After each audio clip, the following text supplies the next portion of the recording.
Bonjour tout le monde. On va vous présenter les résultats d'une étude qui a été menée l'année dernière et en début d'année 2024, sous l'égide effectivement d'un cabinet qui s'appelle Moi Patient, mais surtout piloté par 13 associations impliquées dans l'accompagnement de personnes vivant avec le VIH, dont nos 3 structures. Cette étude, on ne s'est pas réveillé en 2023 en se disant tiens, il faudrait peut-être qu'on s'intéresse à la question du vieillissement des personnes vivant avec le VIH. Pour vous dire qu'en réalité, depuis 2018, sous l'égide de SIDAction, nos organisations, comme d'autres organisations, ainsi que des personnes vivant avec le VIH de plus de 50 ans, se sont mobilisées autour d'un groupe de travail qui a produit un certain nombre de recommandations déjà sur la question du vieillir avec le VIH. Et que la présentation que nous allons vous faire du coup aujourd'hui, c'est à la fois, nous sommes basés sur ces recommandations, dans lesquels nous avons introduit des résultats de l'étude qui a été menée donc cette année. Donc c'est toi qui fais le slide. Ok, super. Voilà, donc pour l'étude qui a été menée, donc peut-être qu'il y a aussi certaines personnes qui ont répondu à cette étude dans la salle. 425 personnes vivant avec les VIH de plus de 50 ans ont répondu à l'étude. C'est une étude scientifique. Le questionnaire a duré, ça prenait à peu près 1 heure au moins pour répondre au questionnaire. Donc c'était quand même quelque chose de lourd. Donc 425 répondants, c'est quand même pas mal. Et puis un deuxième questionnaire a été adressé avec des questions un peu en miroir, voilà, à des professionnels de santé et du milieu social qui sont au contact de personnes vivant avec le VIH vieillissantes. Pour vous dire, voilà, donc ça c'était les petits visuels qui avaient circulé, peut-être que vous aviez vu passer. Pour vous dire que sur les résultats qui sont présentés, parce qu'il y a quand même quelques petits biais, même si dans les faits et dans les passations de questionnaires, on a essayé d'être le plus représentatif possible par rapport voilà, à la population globale des personnes vivant avec le VIH. Néanmoins, dans l'échantillon, on observe une surreprésentation d'hommes, on observe une surreprésentation de personnes vivant en Île-de-France, et une surreprésentation également de personnes ayant entre 60 et 69 ans par rapport à des personnes de plus de 70 ans, par exemple. Voilà, je vous laisse les petites phrases. Ensuite, c'est toujours moi. Pour vous dire qu'on a fait un petit focus aussi, parce que dans le questionnaire, il y avait les personnes pouvaient renseigner si elles étaient suivies ou en relation régulière avec une association ou pas. Sur l'échantillon, il y a 15% des personnes qui étaient suivies par une association, donc 65. Et on s'est rendu compte qu'effectivement, en analysant cet échantillon par rapport à l'ensemble des répondants, que les personnes suivies par des associations étaient globalement des personnes qui étaient en plus grande difficulté, on va dire plus grande vulnérabilité globale, sur des questions effectivement de précarité économique, avec un épanouissement voilà, social et un moins important et un isolement plus fort. 50%, donc la moitié de ces répondants, disaient avoir plus de problèmes au niveau de leur gestion de la retraite. Et 35%, c'est quand même énorme, estimé à ne pas avoir une alimentation suffisante. Voilà. J'étais OK. Très étrange ce qui se passe. Voilà, et du coup, non, je veux bien encore juste en dessous, derrière, juste le dernier petite chose. Donc effectivement, quand même, ce qui était noté par ces personnes, c'était, et ça, on n'a pas fait cette étude pour se rassurer nous, mais voilà, de dire qu'il y avait quand même un impact très positif du suivi des associations, notamment dans la facilitation que les associations peuvent apporter aux personnes vieillissant avec le VIH sur le lien avec un certain nombre de professionnels, que ce soit des professionnels de santé ou des professionnels du champ social.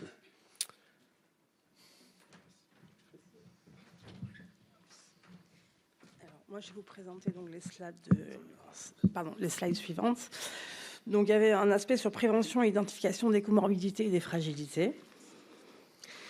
Donc, ce qu'on se rend compte, c'est que donc, plus des 2 tiers des personnes en fait, expriment qu'en fait, ils ont au moins une autre pathologie en dehors du VIH. Maladies cardiaques et hypertension sont les plus citées. Diabète, hypercholestérolémie, problèmes rénaux et dépression. 1 sur 5 déclarent ne pratiquer aucune activité physique et on voit que ce sont les personnes majoritairement, en tout cas, qui sont ou sans activité professionnelle, personnes nées à l'étranger et 43%, ce qui est quand même pas mal, qui n'ont pas de nationalité française. Donc, dans cette étude, ce qui était aussi ressorti, c'est que donc en termes peut-être de recommandations, en fait, il y avait la question du bilan de synthèse annuel, voilà, et dans le questionnaire, on s'apercevait que donc 38% en effectuaient, 38% n'en effectuaient pas, et puis aussi un quart ne savent même pas de quoi il s'agit. Donc en fait, ça fait 50% pour lequel le BSA, en fait, on ne sait pas trop s'il est appliqué et s'ils le connaissent. Voilà, donc ce qui semble être un point important. Il y avait aussi la question sur la coordination des parcours, qui est aussi revenue en fait dans le discours des personnes, avec donc la mise en place d'un système de coordination des parcours de santé. Comment faire? Donc les personnes, en tout cas, souvent citaient que c'est l'infectiologue qui coordonnait leur parcours. Après, elles citaient ou elles-mêmes, donc en tant qu'acteurs de leur parcours de santé, ou les médecins généralistes. Et puis qu'il y avait une problématique de coordination des soins entre la ville et l'hôpital qui était plus citée par les professionnels, qui était leur, en tout cas, difficulté principale.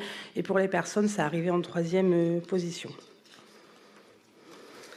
Il y avait aussi question des médicaments, puisqu'en fait, sur l'échantillonnage, il y avait quand même les personnes en moyenne, c'était 4 à 5 médicaments par jour.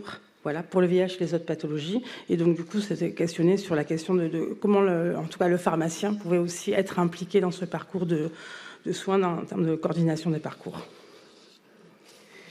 Alors, sur l'accès aux soins, il y a différentes choses aussi qui sont sorties sur les difficultés que les personnes évoquaient. Bien sûr, l'accès à un médecin traitant et des spécialistes sur tout le territoire et dans un délai raisonnable, qui était quand même une grande problématique, parce que plus d'un quart des personnes déclarent avoir des difficultés à trouver un professionnel de santé, en tout cas, c'est une difficulté principale qu'ils évoquent.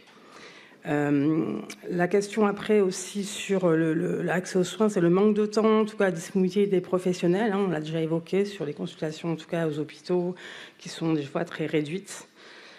Voilà. Et bien sûr, celles qui disent, en tout cas, qui ont le plus de difficultés, c'est les personnes nées à l'étranger, les personnes qui n'ont pas une nationalité française, sans activité, et celles en milieu semi-urbain. Alors, il y a eu quelques spécificités qui ont été, en tout cas, selon les publics, qui nous semblaient intéressantes de pouvoir, en tout cas, souligner. Donc, dans le milieu rural, par exemple, la difficulté qui ressortait, en fait, peut-être le plus, c'était de trouver un médecin traitant pour une personne sur 5. Après, celles qui parlent de fragilité psychologique ou de difficultés financières, ce sont bien sûr les personnes qui sont sans activité professionnelle. Et puis après, il y avait d'autres choses, en fait, démarches administratives, ça ressort pour beaucoup de personnes qui sont nées à l'étranger, mais même aussi d'autres nationalités, et difficultés financières qui ressortent pour ces deux catégories de personnes. Après, il y a eu un aspect donc, sur les conditions de vie des personnes. Alors, sur le report des soins, pour des raisons financières, donc le tiers, en fait, reporte des soins pour des raisons financières. Sur l'alimentation, on a vu, donc, pour le groupe, en fait, suivi par les associations, c'était 35%, mais sur les 425 personnes, c'est donc plus de 10% qui ont une problématique, qui disent ne pas avoir une alimentation suffisante. Et en tout cas, dans ce ratio, il y a quand même une partie, toutes les personnes sans activité, elles sont un tiers. En tout cas, à dire qu'elles ont des difficultés. Sur l'échantillonnage, en fait, donc par rapport au score EPIS, le score EPIS, c'est un score en fait qui est validé par la CNAM, en fait, par les centres de santé, qui mesure la précarité, en tout cas liée à la santé, enfin la précarité des personnes. Et donc, sur l'échantillonnage, en fait, 50% étaient donc identifiés comme précaires selon le score EPIS. Et on voit là aussi que les populations les plus, en tout cas précaires, les plus en difficulté, ce sont les personnes qui sont sans activité, nées à l'étranger, qui n'ont pas la nationalité française. Après, il y avait des questions sur quelles sont les connaissances des personnes sur les dispositifs, sur les orientations, comment ils se débrouillent en fait et comment ils ont en tout cas des ressources sur ça. Et donc, ce qui a été évoqué, c'est qu'il fallait du coup en fait développer des partenariats, en tout cas avec les acteurs du champ des maladies chroniques et de la gériatrie, notamment donc du côté des professionnels, puisque 35% des médecins disent qu'il manque en fait de carnet d'adresse pour lorsqu'ils veulent orienter des personnes, ce qui est quand même un chiffre important. Et puis il y a aussi, en tout cas, un manque de connaissance des personnes sur les dispositifs qui existent dans leur territoire au niveau du département. C'est le département qui sont chargés de l'accompagnement, des personnes âgées, par exemple. Voilà, sur les communes, sur les aides à domicile, etc. Il y avait quand même 60% des personnes qui ne connaissent aucun dispositif.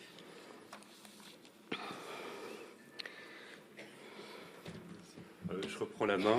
Donc, concernant le logement, attention, l'une des recommandations est de développer des dispositifs permettant de financer l'adaptation du logement en cas de perte d'autonomie ou de proposer des solutions adaptées aux personnes. L'étude montre qu'effectivement, en cas de diminution de l'autonomie, 55% des personnes privilégient l'adaptation au domicile, 27% des personnes envisagent l'habitat partagé et 90% des personnes ne souhaitent pas aller en EHPAD ou se sentent anxieuses en anticipant le jour où la question se posera. Merci. Concernant la retraite, il s'agit de veiller au maintien des droits. 84% des personnes n'ont pas entrepris de démarche pour le passage à la retraite, donc on constate un manque d'anticipation concernant ces démarches. 58% des personnes n'ont pas fait de simulation du montant de leur retraite et peuvent découvrir un petit peu leurs ressources le jour où il y a un basculement de situation administrative. Les personnes nées à l'étranger sont 2 fois plus nombreuses à déclarer avoir des difficultés d'accès à leur droit à la retraite et 42% des personnes n'ayant pas la nationalité française déclarent avoir des difficultés à accéder à ces droits. On constate également que des sujets sont encore non abordés avec aucun professionnel, et 30% des personnes interrogées n'ont pas la possibilité de parler de besoins et des démarches administratives à effectuer et des démarches pour organiser les aides à domicile. Concernant la santé mentale et la lutte contre les discriminations, donc il y a un enjeu à reconnaître les besoins en santé mentale et la gestion des douleurs. 32% des répondants de l'étude jugent leur état de santé psychologique mauvais ou plutôt mauvais. Plus d'un quart des personnes dorment mal plus de 3 fois par semaine, ce qui impacte leur qualité de vie et ce qui est également symptomatique d'un stress. 36% des répondants déclarent se sentir tristes au quotidien. Il y a aussi également un enjeu de lutter contre les préjugés et les discriminations. 80%, presque 82% des répondants disent que l'annonce de leur séropositivité lors de rencontres intimes a déjà entraîné un rejet au moins une fois dans leur vie.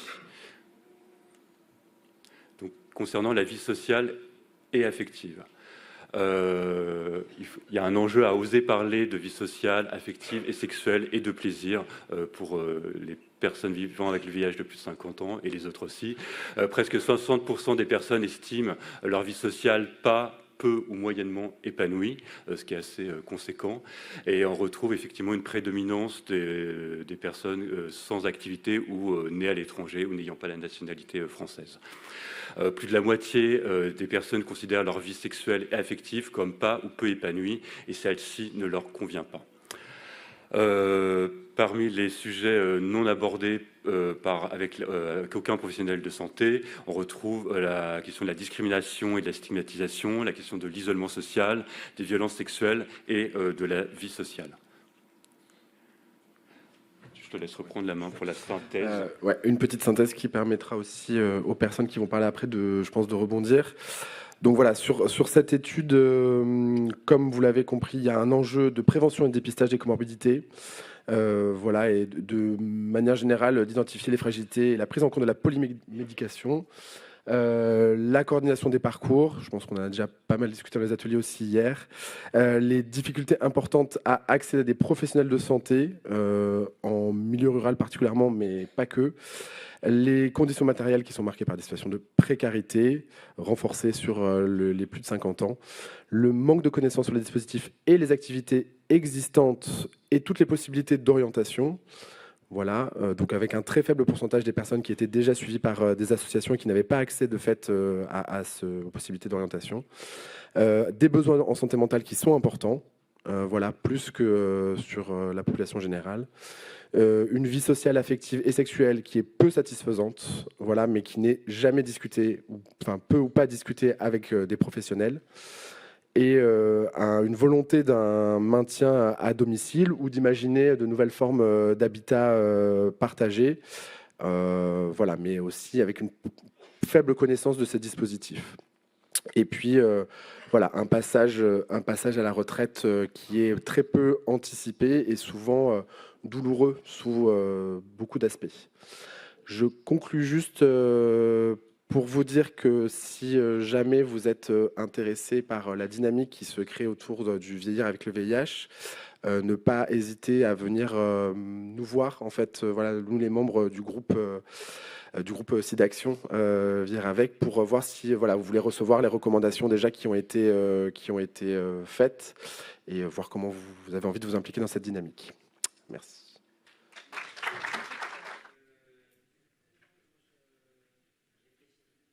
Peut-être pour commencer ce petit tour de table, ce que je vous propose, c'est de dire, parmi ce qui a été présenté, qu'est-ce qui vous parle le plus par rapport à votre parcours ?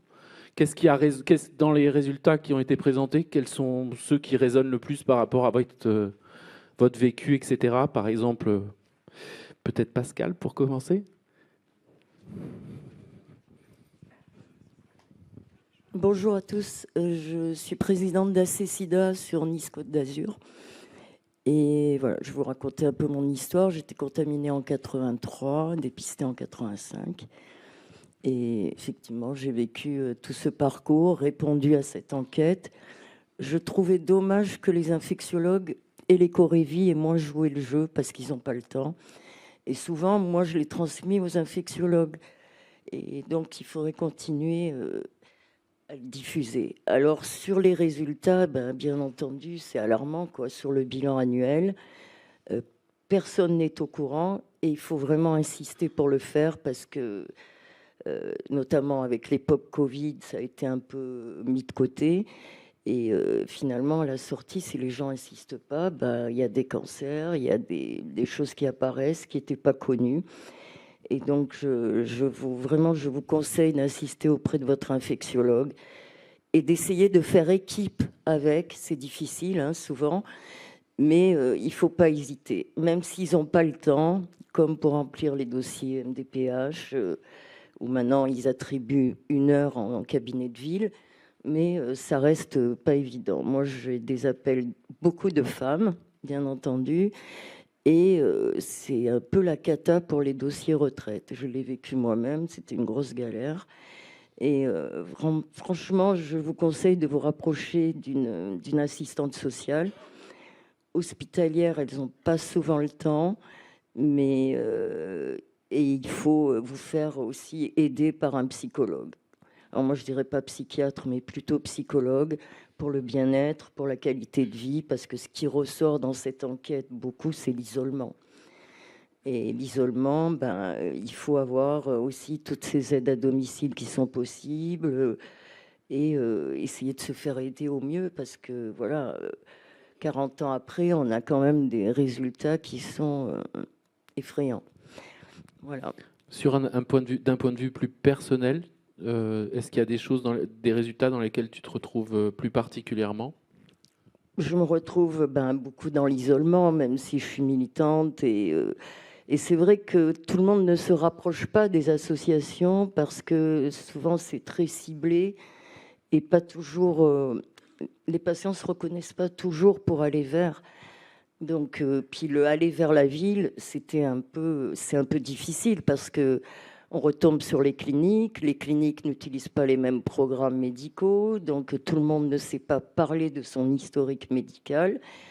Et pour dire, moi je pensais même pas arriver à la retraite, donc j'y suis et ça reste difficile quand même. Et moi je vous conseille quand même de vous rapprocher de gens.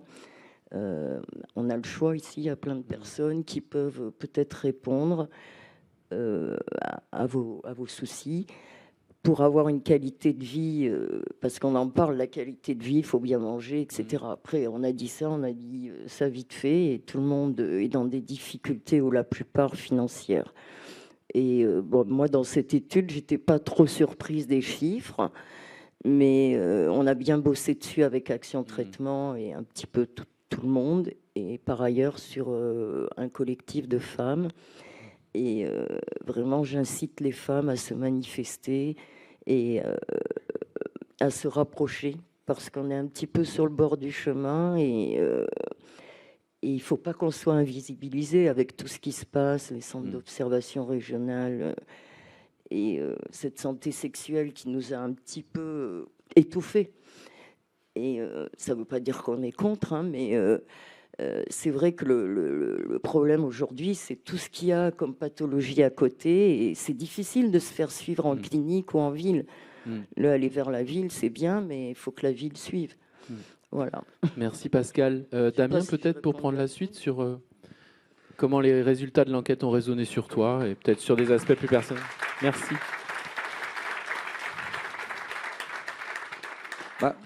En tout cas, avant de parler des résultats de l'enquête, pour rebondir sur ce que vient de dire Pascal, et là j'entendais sur aller vers la ville, moi c'était plutôt aller vers la campagne. C'est-à-dire que j'ai quitté la ville, je suis un Lyonnais, j'ai habité 20 ans à Lyon, j'avais tous les dispositifs accessibles, et puis je suis allé à la campagne dans un village de moins de 2000 habitants, et il a fallu que j'aille à la pharmacie chercher mon traitement. Et du coup, j'étais en interrogation, comment ça allait se passer, et ça se passe plutôt bien. Et j'ai même été très surpris de ça. J'avais un regard qui était biaisé, je pensais que ça allait être compliqué. Et j'habite à 40 km de Lyon, ça fait à peu près 45 minutes. Et dernièrement, ma pharmacienne m'a bluffé, parce qu'elle m'a appelé une semaine avant la fermeture du week-end de la semaine de l'Ascension, pour me dire, Monsieur Horvat, j'ai vu que vous allez bientôt venir chercher vos médicaments. Attention, la pharmacie va fermer. Est-ce que vous ne voulez pas venir la chercher, vos médicaments avant? Et j'ai trouvé que c'était très touchant et très attentif de sa part.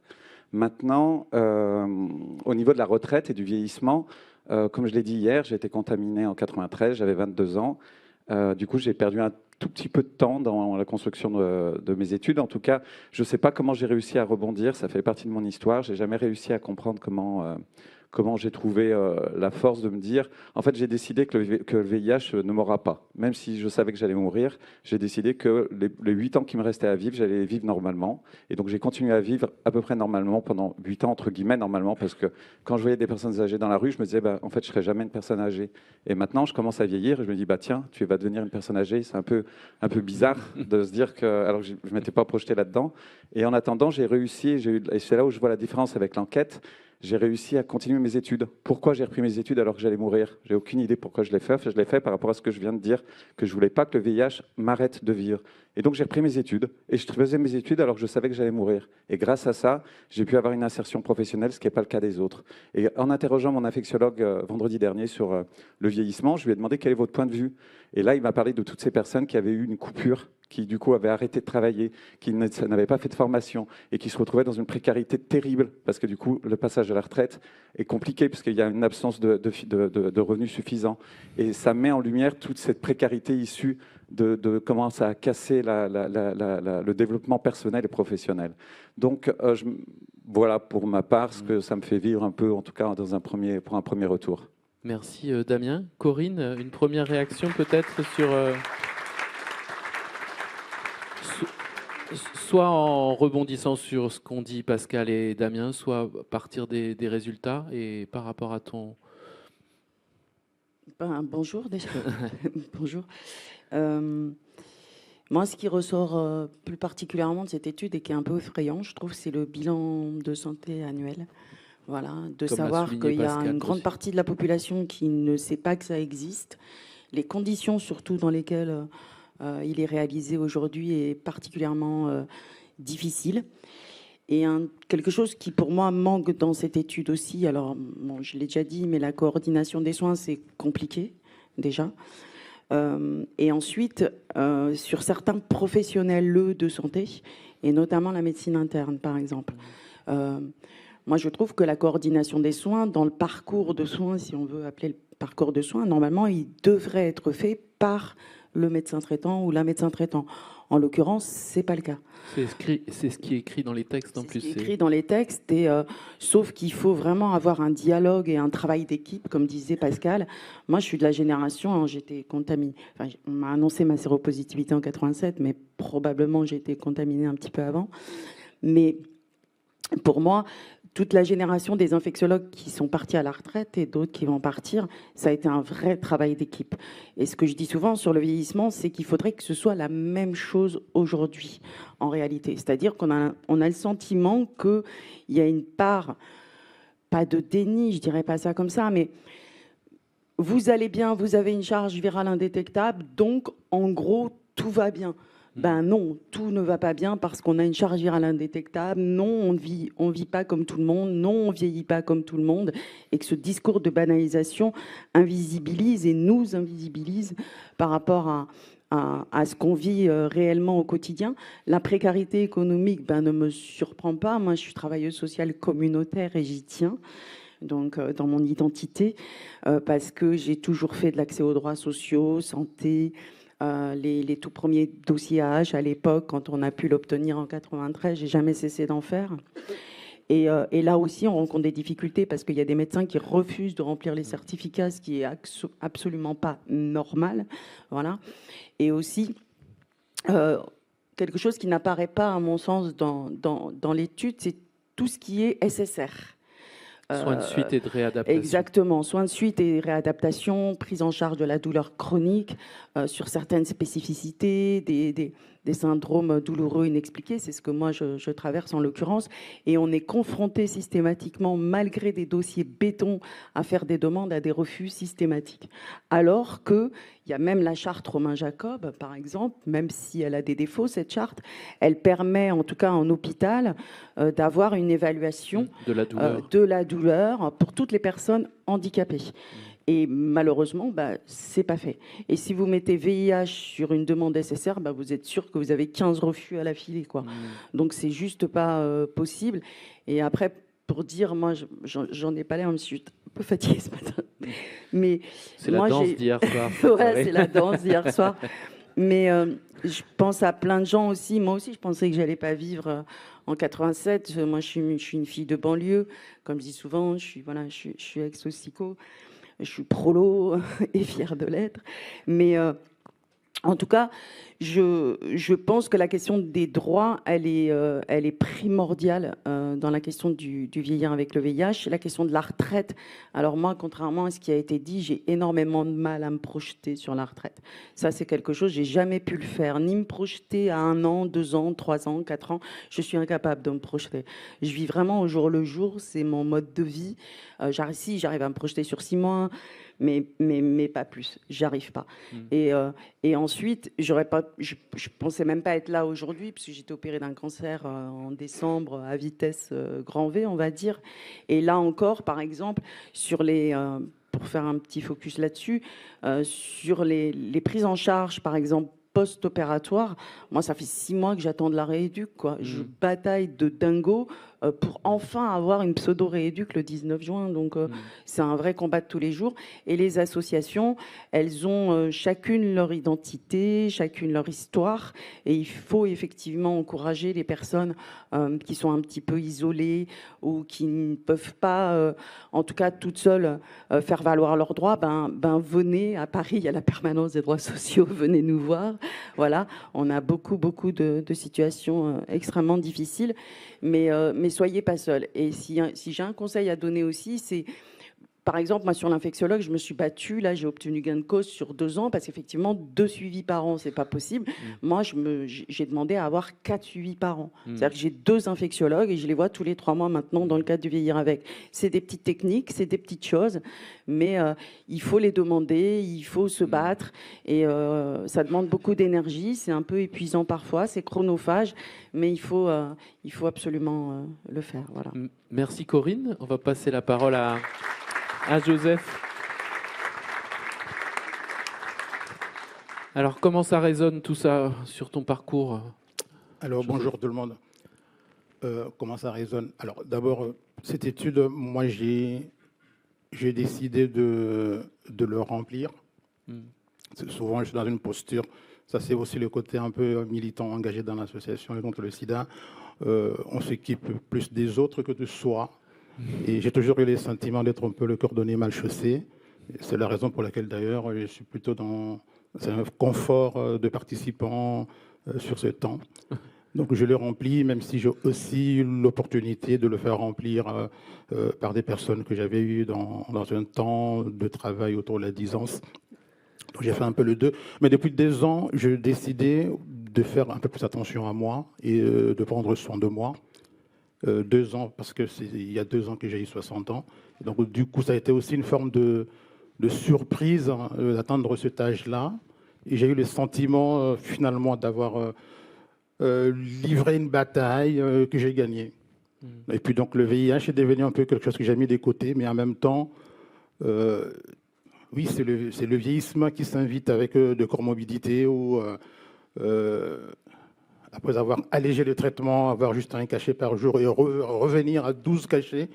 Et puis là, je me dis, waouh, j'ai gagné un combat, mais je n'ai pas vraiment gagné toute la bataille, quoi. Donc, c'est un peu compliqué. Et en même temps, je me pose la question sur toutes ces forces que j'ai jetées dans cette bataille pour rester en vie, avec le sentiment, quand je me sens fatigué en me disant, est-ce que je n'ai pas laissé beaucoup de force là-dedans? Est-ce que ça valait la peine? Du coup, donc c'est des questions comme ça. J'ai très vite refermé un livre récemment. C'était juste à l'issue du décès de Maryse Condé. Je réalisais Une vie sans phare. Et puis je me posais beaucoup de questions sur ce qu'a été ma vie depuis l'annonce, qui remonte au siècle dernier, dans un contexte aussi d'un statut de bouté des droits d'asile. Donc il y a aussi toutes ces choses-là qui rentrent en compte. Et donc l'étude en soi, quand je l'ai vue, je me suis finalement donc retrouvé dans ce que j'ai renseigné. Et en même temps, quelque chose qui revient, qui est ressorti, c'est cette tristesse parfois que je peux ressentir au quotidien. Est-ce que c'est lié au VIH? D'autant plus que j'ai toujours été quelqu'un un peu ici à la forme de mélancolie depuis très jeune. Hein. Donc du coup, oui, j'essaie de faire la part de la chose. Qu'est-ce qui est lié au VIH et qu'est-ce qui est lié aussi à ma nature, à mon parcours personnel. Et après, il y a pas mal de sujets qui ressortent, qui ne sont jamais abordés. Donc la vraie question, c'est aux médecins de forcément l'aborder, c'est à nous-mêmes de l'aborder, c'est aux structures qui accompagnent de donner des espaces pour les aborder. Et en même temps, c'est des choses pour lesquelles je pense qu'il n'y a pas de réponse. Et en même temps, nous sommes dans un fonctionnement où on a tendance à vouloir répondre à tout.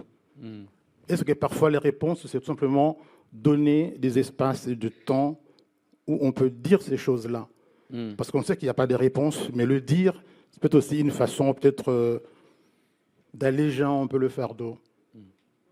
Donc, ce sont tout simplement donc, des questions auxquelles je me pose. Alors, la satisfaction de cette étude aussi, ça c'est le côté un peu militant, j'ai toujours été vigilant sur la place qu'occupe la migration et les personnes issues de la migration dans tout ce qui se fait en France, que ce soit dans la prise en charge, mais aussi dans des études. Parce qu'il peut faire des études où on oublie qu'il y a une population qui est là, qui n'a pas fait beaucoup de bruit, mais qui est là depuis le début de l'épidémie, en fait. Et moi, j'ai vu beaucoup d'amis partir dans les années 80, mais c'est pas très renseigné. Les études ont commencé à être mises en place en direction des migrants vers la fin des années 90, quoi, je veux dire. Hein, mais voilà, donc du coup, j'ai vu qu'il y a eu beaucoup de personnes migrantes qui ont répondu. Il y a des choses qui ressortent un peu sur les personnes issues de la migration, les difficultés d'ordre social, notamment liées aussi à la retraite. Quand on a eu beaucoup d'années, soit de travail en situation irrégulière, donc du coup de travail non déclaré, oui, donc les questions se posent.